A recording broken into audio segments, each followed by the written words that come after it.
Welcome dear students. आज हम बात करेंगे डेडलॉक डिटेक्शन एंड रिकवरी की, जिसमें हमने देखा था डेडलॉक डिटेक्शन की टेक्निक। तो डेडलॉक डिटेक्शन की टेक्निक में हमने ये देखा, डेडलॉक डिटेक्ट करने के लिए या तो सिंगल इंस्टेंस रिसोर्स टाइप के लिए हम यूज करेंगे वेट फॉर ग्राफ, वरना अगर आपके पास मल्टीपल इंस्टेंस रिसोर्स टाइप होंगे तो हम यूज करेंगे बैंकर्स एल्गोरिथम। बट दोनों ही केसेस में आफ्टर डिटेक्टिंग डेडलॉक आपको रिकवर करना पड़ेगा फ्रॉम डेडलॉक। सो रिकवर करने के मेथड्स आज हम देखते हैं। तो today's topic is recovery from deadlock. तो अभी तक हमने ये देखा कि सबसे पहले आपको ये बताना पड़ेगा कि डेडलॉक है, क्योंकि डेडलॉक को सिंपली आप प्रोग्रेस नहीं है इससे डिटेक्ट नहीं कर सकते। उसके लिए आपको एल्गोरिथम का यूज करना पड़ेगा, और अगर साइकिल आ जाती है तो आपको पता चल जाएगा कि डेडलॉक है। तो सबसे पहले तो आप ये डिटरमाइन करेंगे कि डेडलॉक आ गया, फिर उसके बाद उससे रिकवर करने की कोशिश करेंगे। तो रिकवरी फ्रॉम डेडलॉक के भी दो मेथड्स होते हैं। One method is process termination.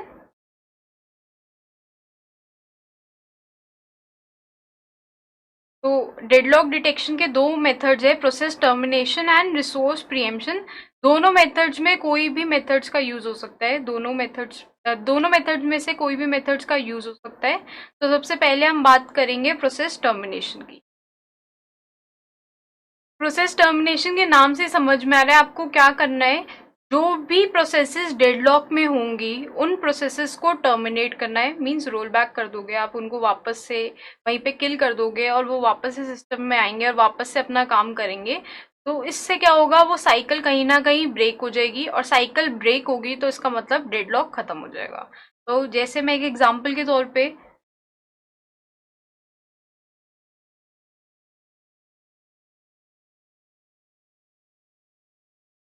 यहाँ पे हमने एक एग्जाम्पल देखा जहाँ पे डेडलॉक में आ रहे हैं तीन processes P1, P2 and P4, क्योंकि साइकिल बन रही है इन तीन प्रोसेस के बीच में, बाकी प्रोसेसेस के बीच में कोई साइकिल नहीं बन रही। साइकिल आ रही है from P1, P2 and P4। तो दैट मीन्स यहाँ पे अगर मैं बात करूँ, P1, P2, P4 are in deadlock. तो डेडलॉक डिटेक्शन एल्गोरिथम जो हमारी डीएफएस एल्गोरिथम है उसको हम अप्लाई करेंगे और हमें पता चल जाएगा कि इन तीन प्रोसेसेस के बीच में साइकिल बन रही है। तो दैट मीन्स ये तीनों प्रोसेस जो है डेडलॉक में है। तो प्रोसेस टर्मिनेशन कहता है कि इन प्रोसेसेस को टर्मिनेट करो और वापस से सिस्टम में लाओ, और वापस से सिस्टम में आएंगे तो हो सकता है ये साइकिल ना बने। तो that is one way of recovering from deadlock, कि आप प्रोसेसेस जो डेडलॉक में है उनको टर्मिनेट करो। तो इसके भी फर्दर अगर मैं बात करूं तो दो मेथड्स हैं। First is process terminate, means हमें अबॉर्ट करना है। So first is abort all deadlock.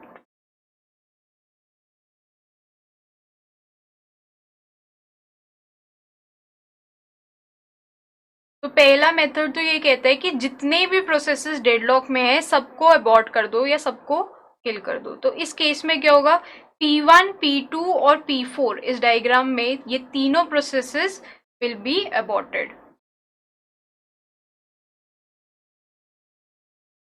तो अगर इस मेथड की बात करें तो इस मेथड का ये डिसएडवांटेज है कि इससे क्या होगा, बहुत ज्यादा रोल बैक्स हो जाएंगे, क्योंकि इसमें हमने क्या कर दिया, तीन प्रोसेस को अबॉर्ट कर दिया। हो सकता है एक प्रोसेस को अबॉर्ट करने से ही डेडलॉक चला जाता, बट पहला मेथड सिंपल है, बट इसमें वेस्टेज ज्यादा है। तो अगर इसकी बात करूँ, ये सिंपल अप्रोच है, बट इस मेथड में वेस्टेज है टाइम का भी और रिसोर्सेज का भी। टाइम और रिसोर्सेज का क्यों वेस्टेज है, क्योंकि यहाँ पे हमने तीन प्रोसेसेस को वापस से अबॉर्ट कर दिया या रोल बैक कराएंगे, वापस से सिस्टम में लाएंगे। तो जितना काम ये ऑलरेडी कर चुके हैं, जितना टाइम ले चुके हैं, जितना रिसोर्सेज ले चुके हैं, ये वापस से वही काम करेंगे तो वापस से उतना ही टाइम लगेगा, वापस से उतने ही रिसोर्सेज का यूज होगा। तो जितना भी काम ये ऑलरेडी कर चुके हैं वो वापस से हमें करना पड़ेगा, तो ये वेस्टेज है। तो अगर पहला मेथड सिंपल जरूर है बट उसमें वेस्टेज हो रही है, पहले मेथड के अकॉर्डिंग जितने भी प्रोसेसेस है डेडलॉक में उनको वापस से रोल बैक करो या वापस से अबॉर्ट करो। Second method is abort one process at a time that are in deadlock.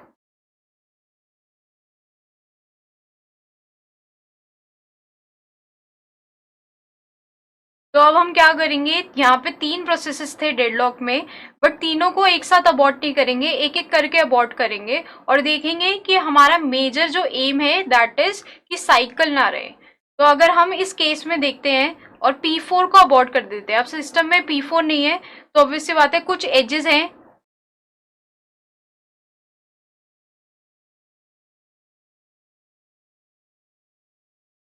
अब P4 नहीं है सिस्टम में तो ऑब्वियसली बात है कुछ एजेस हैं वो भी रिमूव हो जाएंगी। तो अब हमारे पास जो वेट फॉर ग्राफ बचा, दैट जो वेट फॉर ग्राफ रह गया दैट इज दिस। अगर इस वेट फॉर ग्राफ में हम देखें तो कहीं पे भी कोई भी साइकिल नहीं है, तो दैट मीन्स कोई डेडलॉक नहीं है। तो about one process at a time means P4 will be aborted, और P4 को अबॉर्ट करने के बाद no cycle, so that means no deadlock. So this is a better method than the first method. पहले method में हम क्या कर रहे थे, सारे प्रोसेसेस जो डेडलॉक में थे उनको एक साथ हमने अबॉर्ट कर दिया था, बट सेकेंड मेथड में हमने क्या किया, एक एक करके अबॉर्ट करेंगे। सबसे पहले जैसे हमने P4 डिसाइड किया, P4 को अबॉर्ट किया, अगर साइकिल नहीं रिज्यूम होती, साइकिल फिर भी रहती है, तो हम नेक्स्ट प्रोसेस जैसे P2 को अबॉर्ट कर देते, और इस तरीके से हम बस कोशिश ये करेंगे कि साइकिल हमारी हट जाए। तो एक प्रोसेस को ही अबॉर्ट करने से साइकिल हट गई तो बेटर है कि आप सेकेंड मेथड को ही अप्लाई करो। बट यहाँ पे कुछ इश्यूज जरूर रहेंगे जिनको आपको कंसिडर करना है या ध्यान रखना है। तो इशू क्या रहेगा कि आपको प्रोसेस कैसे सिलेक्ट करना है जिसको अबॉर्ट करें। यहाँ पे तो मैंने रैंडमली बोला कि P4 को अबॉर्ट करें, बट P1, P2, P4 जो 3 प्रोसेसेस डेडलॉक में है उनमें से कौन से प्रोसेस को हम अबॉर्ट करें, तो उसके लिए कुछ चीजें हैं जो आपको अपने ध्यान में रखनी है, जो आपको माइंड में रखनी है टू बी अबॉर्टेड। अब हमारे पास चॉइस है तो ऑब्वियसली बात है कोई ना कोई मेजर होना चाहिए जिसके अकॉर्डिंग हम डिसाइड करें कि कौन से प्रोसेस को हमें सिलेक्ट करना है टू अबॉर्ट। तो पहली चीज जो ये डिपेंड करेगा that will on the basis of priority of a process. अगर 3 प्रोसेसेस हैं यहाँ पे P1, P2 और P4 जो डेडलॉक में थे, और P4 की प्रायोरिटी सबसे कम है तो हम उसको अबॉर्ट करेंगे, बट अगर P4 की प्रायोरिटी बहुत ज़्यादा है तो हम उसको अबॉर्ट नहीं करेंगे, क्योंकि वो हमारा क्रिटिकल प्रोसेस है, उसको अबॉर्ट हम सबसे पहले नहीं करेंगे। हम कोशिश करेंगे किसी और प्रोसेस को अबॉर्ट करने से डेडलॉक हट जाए। तो this will depend on priority of process, एक ये क्राइटेरिया है। Second criteria is how long a process has been computing and how much is left. अगर सपोज करो यहाँ पे हमने P4 का अबॉर्ट किया है बट P4 नियर कंप्लीशन ही था, P4 का काम खत्म ही होने वाला था, उसको एक आध रिसोर्स की जरूरत थी, जैसे इसको मिलते तो वो within 10 milliseconds complete हो जाता। तो P4 का काम ऑलमोस्ट कंप्लीशन पे था और उसके रिसोर्स ऑलरेडी वो बहुत काम कर चुका था। तो इस केस में P4 को हम अबॉर्ट नहीं करेंगे क्योंकि P4 का काम जस्ट खत्म होने वाला था, तो अननेसेसरी उसको इतना काम जो ऑलरेडी वो कर चुका है उसको वो वापस से करना पड़ेगा। तो there is no use in aborting such process. तो हम ये देखेंगे प्रोसेस को अबॉर्ट करने से पहले कि क्या उसका काम खत्म होने वाला है या ऑलरेडी बहुत सारे रिसोर्सेज वो यूज कर चुका है। अगर दोनों में से कोई भी केस ऐसा है तो हम उस प्रोसेस को अबॉर्ट करेंगे। और नेक्स्ट कंसिडरेशन जो हम रखेंगे दैट इज कि आपका प्रोसेस इंटरएक्टिव है या बैच है। बैच मींस कोई ऐसा प्रोसेस जो बैकग्राउंड में चल सकता है, इंटरएक्टिव मींस ऐसा प्रोसेस जो यूजर के साथ कांस्टेंट इंटरैक्शन में है, मींस यूजर से कॉन्स्टेंटली इनपुट ले रहा है या इंटरैक्ट कर रहा है। तो अगर आपके पास चॉइस हो तो हमेशा आप बैच प्रोसेस को अबॉर्ट करेंगे क्योंकि वो बैकग्राउंड में चल रहा है, वो थोड़ी देर बाद भी काम कर सकता है। बट इंटरैक्टिव प्रोसेस की अगर परफॉर्मेंस डिग्रेड होती है तो यूजर को तभी पता चल जाएगा। तो बेटर है कि अगर आपके पास चॉइस है, यहाँ पे 3 प्रोसेसेस हैं, उसमें P4 आपका बैच प्रोसेस है तो आप उसको डायरेक्टली एलिमिनेट कर सकते हैं या अबॉर्ट कर सकते हैं, उस केस में कोई प्रॉब्लम नहीं। तो पहले हमने देखा अबॉर्ट, अब आप प्रोसेस को टर्मिनेट करके भी रिकवरी फ्रॉम डेडलॉक कर सकते हो, क्योंकि रिकवरी फ्रॉम डेडलॉक मीन्स आपको साइकिल ब्रेक करनी है। तो साइकिल को ब्रेक करने के लिए आप ऐसा कर सकते हो कि प्रोसेस को अबॉर्ट करो, या तो आप सारे प्रोसेसेस को अबॉर्ट करो जो डेडलॉक में है, या एक एक प्रोसेस को अबॉर्ट कर सकते हो। तो एक एक प्रोसेस को अगर हम अबॉर्ट करें तो ज़्यादा बेटर है, उसमें जो वेस्टेज है वो कम है। बट आपको ये ध्यान रखना है कि जो प्रोसेस आप अबॉर्ट कर रहे हो उसकी प्रायोरिटी कम हो, या फिर वो बैच हो, या फिर वो बहुत काम ना कर चुका हो। अगर दो तीनों में से कोई भी केसेस हो तो मे बी आप दूसरे कोई प्रोसेस को सिलेक्ट कर सकते हो। But before going further will do a quick knowledge check. तो प्रोसेस टर्मिनेशन के बाद अब हम नेक्स्ट देखेंगे रिसोर्स प्रीएम्पशन। तो next method for recovery from deadlock is resource preemption. तो रिसोर्स प्रीएम्पशन का क्या मतलब हुआ, आपको रिसोर्स छीनने हैं। तो साइकिल ब्रेक करने के लिए एक तो काम ये हो सकता है कि आप किसी प्रोसेस को टर्मिनेट कर दो या अबॉर्ट कर दो।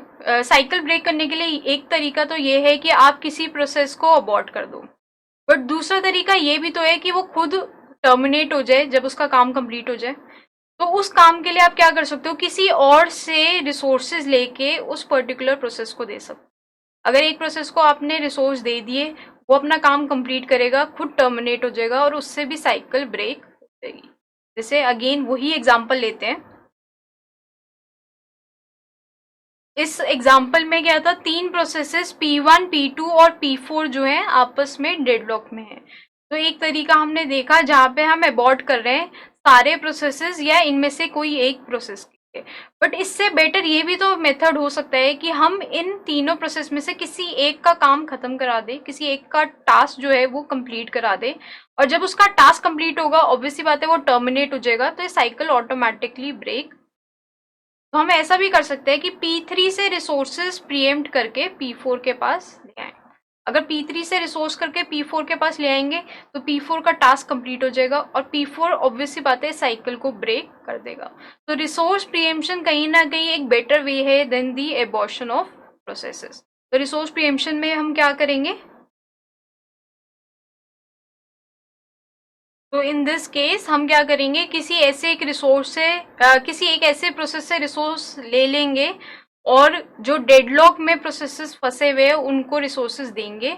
उनमें से किसी एक का भी काम खत्म होता है तो कहीं ना कहीं वो साइकिल ब्रेक हो जाएगी। तो रिसोर्स प्रीएम्पशन से भी हम साइकिल ब्रेक कर सकते हैं and this is a better way than the process termination. क्योंकि प्रोसेस टर्मिनेशन में क्या हो रहा है, जितना काम उस प्रोसेस ने किया हुआ है वो सारा काम उसे वापस से करना पड़ेगा, क्योंकि हम उस प्रोसेस को अबॉर्ट करके वापस से सिस्टम में लाएंगे।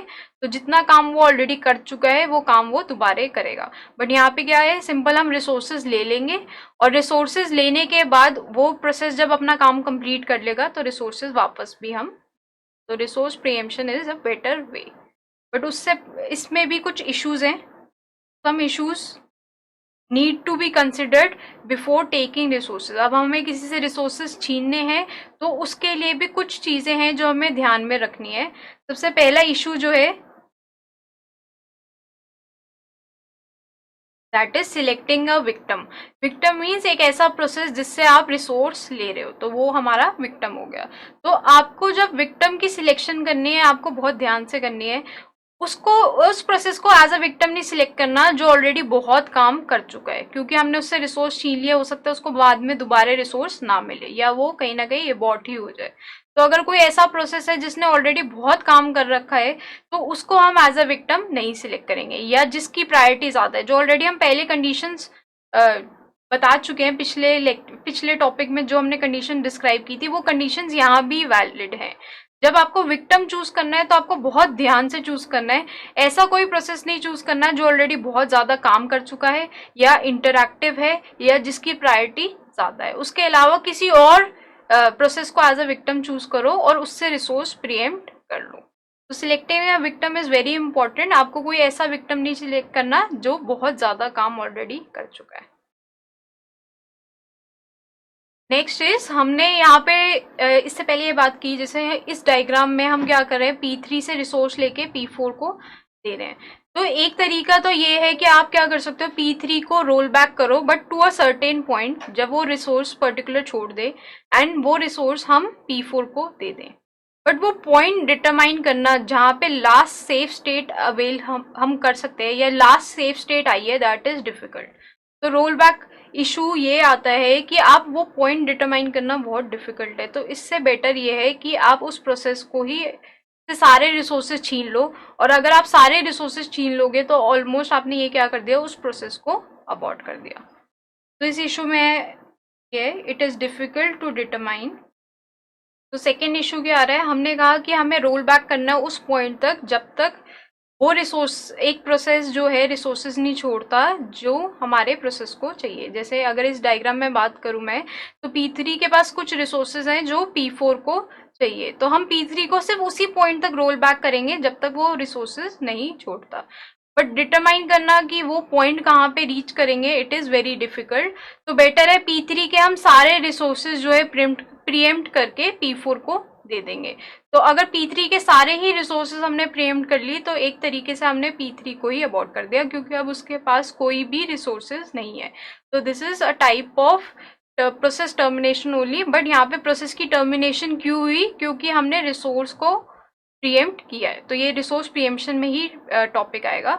बट इस केस में क्या है, क्योंकि हम उस पॉइंट तक उसको रोल बैक करने के लिए वो पॉइंट डिटरमाइन करना बड़ा मुश्किल है, तो इससे बेटर है सारे ही रिसोर्सेज हम प्रीएम्प्ट करेंगे, और सारे रिसोर्सेज प्रीएम्प्ट करने का मतलब हम उसको अबॉर्ट कर रहे हैं। And last issue is starvation. तो स्टार्वेशन में जब आप एक विक्टिम को सिलेक्ट करते हो तो आपको स्टार्वेशन का ध्यान भी जरूर रखना है। यहाँ पे इस केस में हमने देखा P3 को हमने एज अ विक्टिम सिलेक्ट किया, क्योंकि वो बहुत ही लो प्रायोरिटी का प्रोसेस है, बैच प्रोसेस है, बैकग्राउंड है, जो कभी मर्जी हो सकता है। तो हमने क्या किया, P3 को सिलेक्ट किया और उससे रिसोर्स प्रीएम्प्ट कर लिए। अब क्या हुआ, डेडलॉक ब्रेक हो गया। बट थोड़ी देर बाद वापस से डेडलॉक आ गया, तो हमने वापस से P3 को सिलेक्ट किया एज अ विक्टिम, उसी से रिसोर्सेज लिए और डेडलॉक को ब्रेक करा। फिर उसके बाद सिस्टम कंटिन्यू हुआ, दोबारा से डेडलॉक में आ गया कहीं ना कहीं, तो हम वापस से P3 को ही सिलेक्ट करेंगे, क्योंकि हमने क्या कहा, वो प्रोसेस सिलेक्ट करो जो बैच हो, जिसकी प्रायोरिटी लो हो। तो उस केस में हमेशा P3 फंस रहा है, तो उस केस में क्या होगा, P3 कहीं ना कहीं स्टाफ कर जाएगा। तो आप एक विक्टिम जरूर सिलेक्ट करें, तो बट उसको इतनी बार मत सिलेक्ट करना ताकि स्टार्वेशन की प्रॉब्लम आ जाए। So you make sure that you don't select a victim again and again. तो you need to make sure कि आपके सिस्टम एक ही प्रोसेस को बार बार नहीं सिलेक्ट कर रहा, क्योंकि अगर उसी प्रोसेस को बार बार सिलेक्ट करेगा तो स्टार्वेशन की दिक्कत होगी। तो हमने डेडलॉक को तो रिजॉल्व कर लिया, बट उसकी वजह से एक और प्रॉब्लम आ जाएगी, स्टार्वेशन की। तो आपको इस चीज़ का भी ध्यान रखना है। तो before going further will do a quick knowledge check.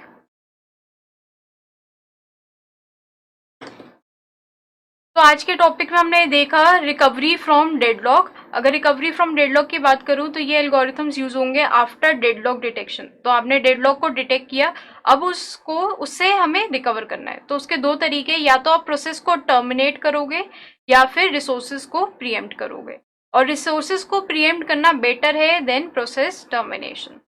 और अगर मैं प्रोसेस टर्मिनेशन की बात करूं तो आपको क्या करना है, किसी प्रोसेस को किल करना है, और उससे क्या होगा, कहीं ना कहीं साइकिल ब्रेक हो जाएगी। तो या तो आप अबॉर्ट कर सकते हो सारे प्रोसेसेस को जो डेडलॉक में है, या फिर एक एक करके कर सकते हो। तो अगर आप एक एक करके प्रोसेसेस को अबॉर्ट करते हो तो वो कहीं ना कहीं एक बेटर मेथड है। बट कुछ इश्यूज है जिनसे आपको डील करना पड़ेगा। मीन्स जिस प्रोसेस को आप अबॉर्ट कर रहे हो उसकी प्रायोरिटी कम होनी चाहिए, या फिर वो बैच होना चाहिए, या फिर उसने बहुत कम काम किया। वो अगर इन ये केसेस नहीं है तो कहीं ना कहीं बहुत ज्यादा वेस्टेज हो। नेक्स्ट मेथड था रिसोर्स प्रीएम्पशन का। जब हमने रिसोर्स प्रीएम्पशन की बात की तो हम साइकिल को ब्रेक कर सकते हैं किसी एक डेडलॉक प्रोसेस को रिसोर्सेज दे के, ताकि हम उसको जब रिसोर्सेज दें वो अपना काम खत्म करे और वो साइकिल को ब्रेक कर ले। तो अगर साइकिल को ब्रेक करने का रिसोर्स प्रीएम्पशन का मेथड जो है वो ज़्यादा बेटर है। बट इसमें भी कुछ इश्यूज़ का हमें ध्यान रखना पड़ेगा। पहला इशू ये है कि हम विक्टिम कैसे सिलेक्ट करें, कौन सा प्रोसेस ऐसा सिलेक्ट करें जिससे हम रिसोर्सेज छीनें। तो उसके लिए भी सेम क्राइटेरिया रहेंगे। और दूसरा जो है, एक ही विक्टिम को आपको बार बार नहीं सिलेक्ट करना। अगर आप एक ही विक्टिम को बार बार सिलेक्ट करते हो तो उससे आपकी स्टार्वेशन की प्रॉब्लम आ जाएगी। That is again an undesirable situation. But before going further will do a quick knowledge check.